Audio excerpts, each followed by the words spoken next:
दरम्यान नाशिकमध्ये पावसाचा जोर वाढल्याचं कळतंय। गंगापूर धरणातून 10,000 क्युसेकने पाण्याचा विसर्ग सुरू करण्यात आलाय। गोदावरी नदीच्या पाणी पातळीत मोठ्या प्रमाणात वाढ झालेली आहे। गोदाघाट परिसरात असलेलं मंदिर संपूर्ण पाण्याखाली गेले, तर दुतोंड्या मारुतीच्या डोक्यापर्यंत पाणी येऊन पोहोचल्याचं पाहायला मिळतंय।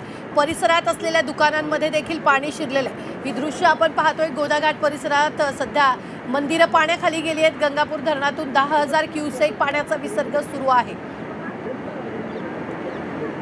तोंड्या मारुतीच्या डोकापर्यंत पाणी गेल्याचंही आपण पाहतो आहोत।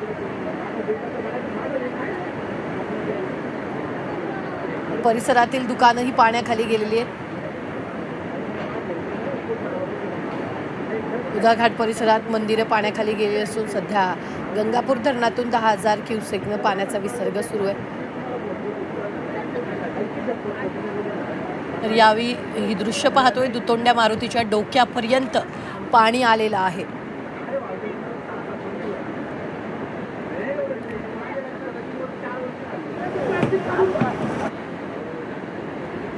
वनीकडावर यात्रा सुरू आहे।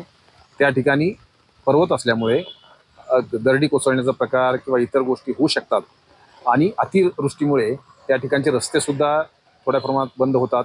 अशा वेळी अशा ठिकाणी जाण्याचं टाळलं पाहिजे आणि ज्या लोकांनी त्या ठिकाणी गेलेले आहेत अशा लोकांनी सुरक्षिततेचे सर्व उपाययोजना केल्या पाहिजेत, जेणेकरून आपली आणि आपल्या कुटुंबियाची सुरक्षितता ठेवता येईल। याचबरोबर जिल्ह्यामध्ये जे इतर ठिकाणं आहेत की ज्या ठिकाणी पाण्याच्या विसर्गामुळे धबधबे निर्माण होतात, अशा ठिकाणी कृपया आपण जाऊ नये।